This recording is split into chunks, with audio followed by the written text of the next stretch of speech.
모여서 예배하는 것.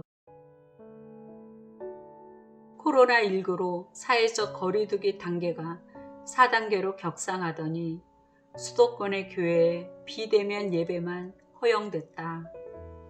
같은 시기에 어느 유명 가수의 콘서트 현장은 4~5천 명이 줄줄이 입장했다고 한다. 지하철이나 백화점, 영화관도 마찬가지다. 아니, 방역수칙 잘 지켜가며 일주일에 고작 한 번 드리는 예배에는 칼날을 들이대며 막더니 이건 무슨 경우란 말인가. 이래도 크리스천들이 가만히 정부의 방역에 협조하는 것이 정말 옳은 태도일까.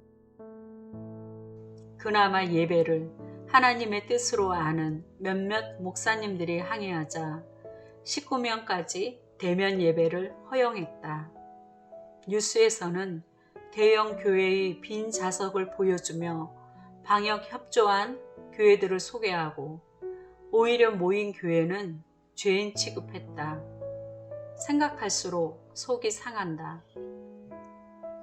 하나님을 찬양하고 예배하는 일을 가수가 콘서트에서 열렬히 지지받는 것보다 못하게 만든 현실에 분노했다. 교회 탄압이 이래도 아니란 말인가? 언제까지 교회를 부당하게 취급당하도록 놔둬야 할까? 주님께 우리의 잘못을 회개하며 불쌍히 여겨주시길 구하면서 우리가 주님의 뜻을 올바로 알고 행하길 구한다. 요즘 묵상의 성경 본문은 사도행전이다. 이 시기에 꼭 필요한 본문이라는 생각이 든다. 초대교회는 대제사장들과 사두개인들로부터 예배와 전도를 하지 말라는 위협을 여러 번 당했다. 그때마다 베드로와 사도들의 답변은 담대하게 주님의 뜻을 선포했다. 우리도 본받아야 할 태도가 아닐까.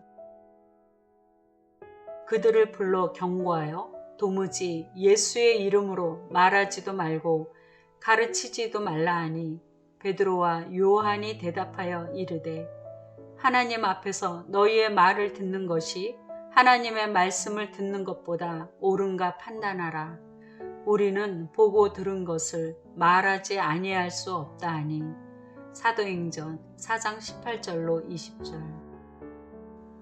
베드로와 사도들이 대답하여 이르되 사람보다 하나님께 순종하는 것이 마땅하니라 하더라. 사도행전 5장 29절. 그들이 옳게 여겨 사도들을 불러들여 채찍질하며 예수의 이름으로 말하는 것을 금하고 놓으니 사도들은 그 이름을 위하여 능욕받는 일에 합당한 자로 여기심을 기뻐하면서 공회 앞을 떠나니라. 그들이 날마다 성전에 있든지 집에 있든지 예수는 그리스도라고 가르치기와 전도하기를 그치지 아니하니라. 사도행전 5장 40절로 42절. 환경과 상황에 지배당하지 않고 능력의 하나님을 경외한다면 이 같은 답변을 할 수 있으리라. 코로나보다 위에 계신 하나님을 신뢰한다면 예배에 목숨 걸어야 하지 않을까. 1년 전에 비대면 예배를 고집한 많은 이들이 안타깝게도 예배를 소홀히 하다 신앙을 저버리기도 한다. 이제는 교회에 나오라 해도 나오지 않는다. 반면 초대교회 성도들은 모이지 말라는 위협을 받았지만 그들은 계속 모였다. 성경에서는 모이기에 힘쓰라 했다. 복음 전도를 하지 말라는 위협을 당한 베드로와 사도들은 공동체에게 이를 알린다. 이들은 모여서 부르짖으며 이 상황을 하나님께 올린다. 뜨겁게 기도를 마치자 이들에게 변화가 일어났다. 빌기를 다함에 모인 곳이 진동하더니 무리가 다 성령이 충만하여 담대히 하나님의 말씀을 전하니라. 사도행전 4장 31절. 모여서 기도하니 성령 충만해져 담대히 하나님의 말씀을 전했다는 것이다.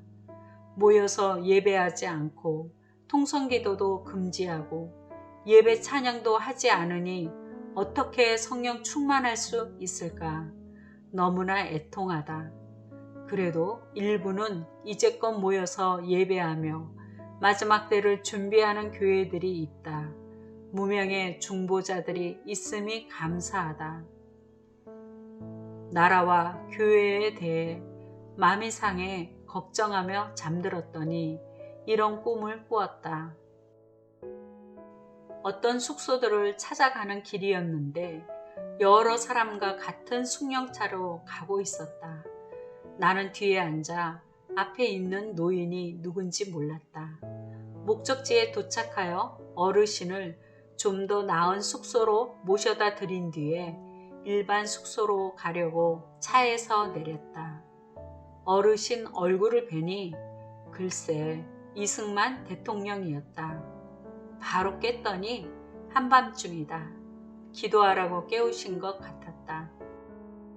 10년 전쯤에 그분의 전기를 2권 읽었었다.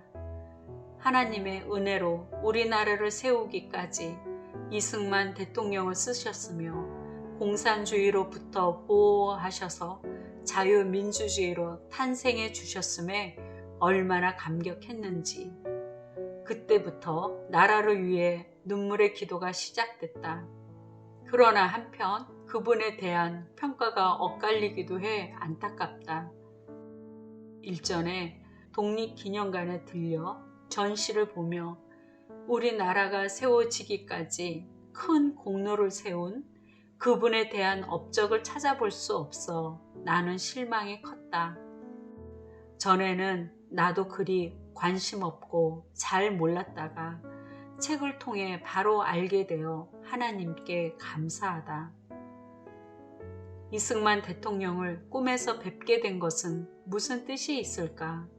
하나님께서 자유 주신 이 나라를 마지막 때에는 특별히 쓰시리라 믿는다. 우리나라를 위해 기도하며 끝까지 하나님을 경외하기를 바라는 뜻이라 생각한다. 초대교회의 성도들처럼 성령 충만하여 신앙을 잘 지키기를 원한다.